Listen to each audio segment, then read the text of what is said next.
Greetings! This is Unit 6, Module 1, Session 7. The name of this home connection is Paloma's Picture. It's a two-pager. Put your name and number at the top, please. Now, she's painting a picture of a house, and she needs our help solving some area problems. For example, the door in her painting is 49 millimeters by 24 millimeters, and we need to know the area. We know the area is length times width. Let's use a fun strategy, or a different strategy, to solve this. And I would like to use the method that we learned in class called using smaller problems to solve bigger problems. For example, if I were going to say count by 49s, 1 times 49 is 49. 2 times 49 is 98. What if we doubled the 4? Then I would do basically 98 plus 98, right? 16 carry the 1. 9 plus 9 is 18. 18 plus 1 is 19. So that's 196. What if I said, how many is in 10?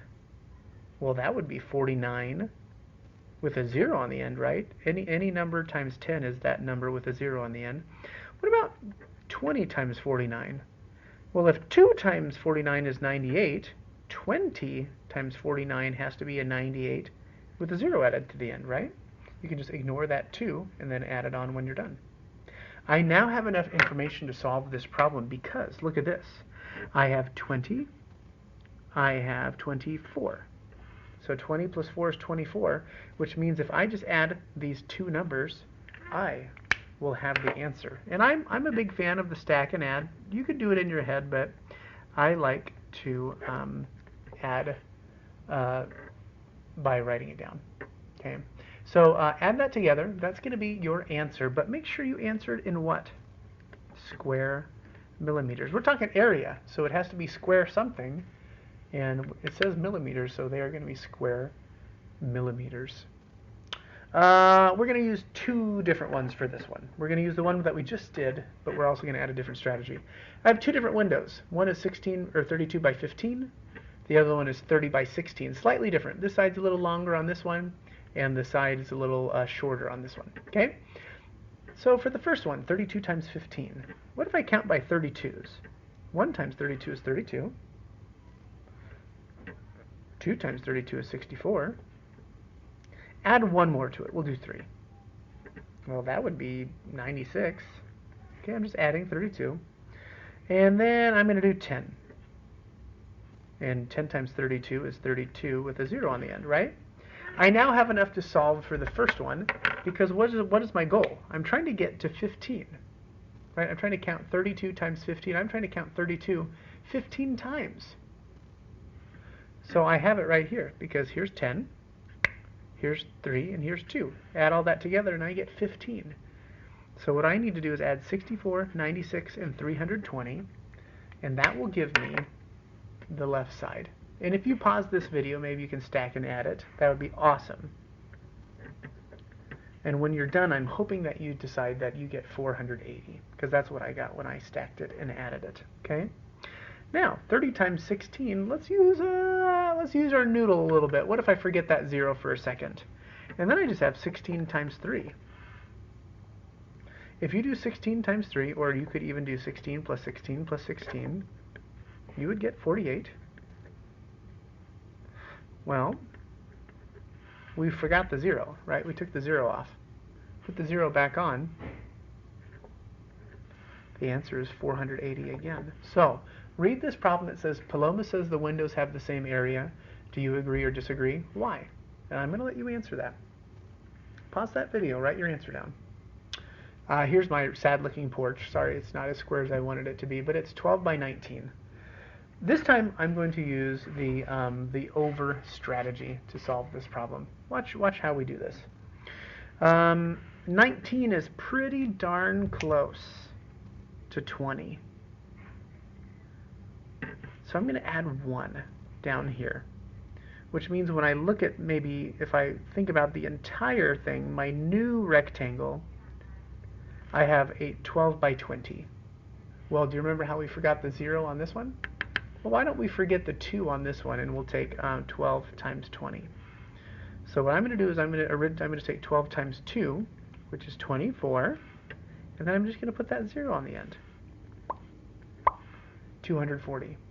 So this entire rectangle, not the original one, but the new one that I made by adding 1 to it. It's too big now, but it's 240. How much bigger is it?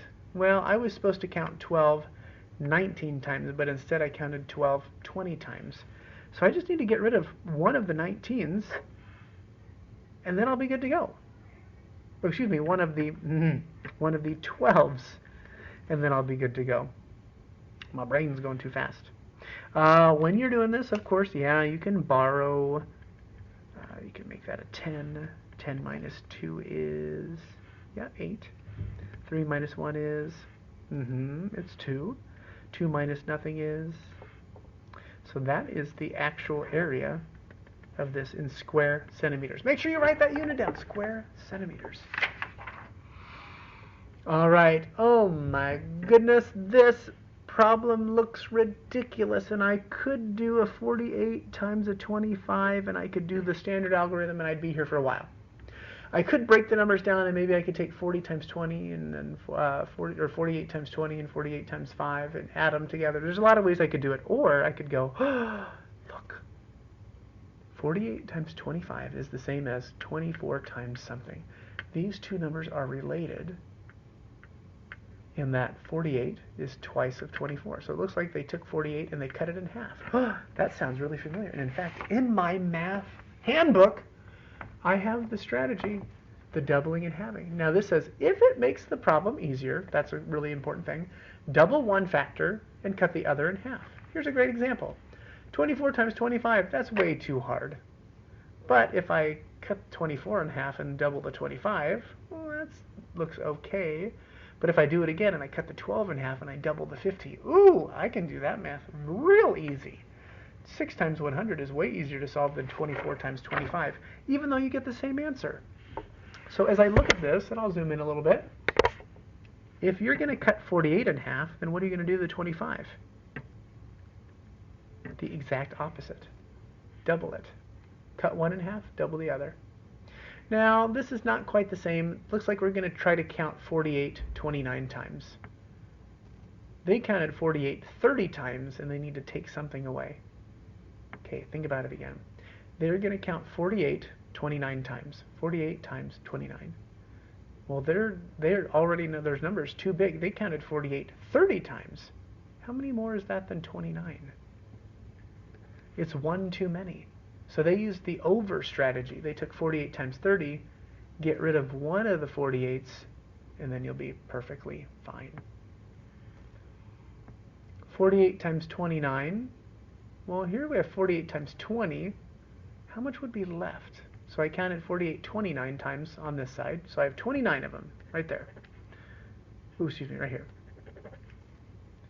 Here I counted 48 20 times. How many more 48s do I need? 9, because 20 plus 9 is 29. And here's your doubling and halving strategy again. 50 times 29 is the same as half of something times 29. Oh, interesting, interesting. What do we think? So half of this number times 29. That means we're trying to make this number smaller because they made it too big. So if that's the case, then I need to double the 100.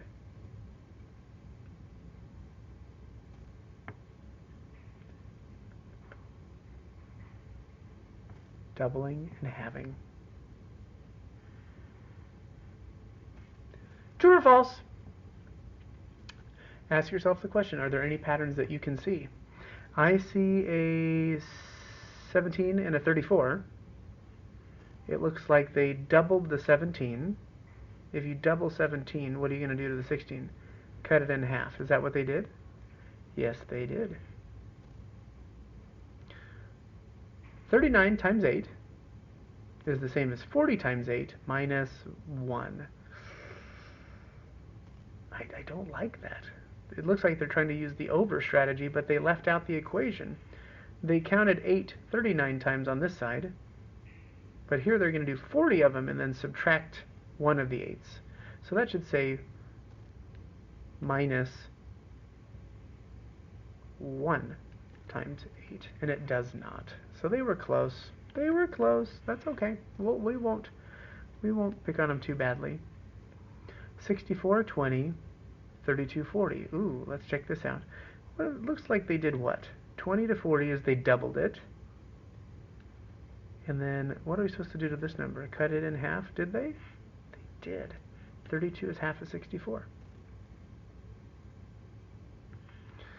They're going to count 89 50 times on this side. They're going to count 89 100 times on that side. Are they equal? I don't think so.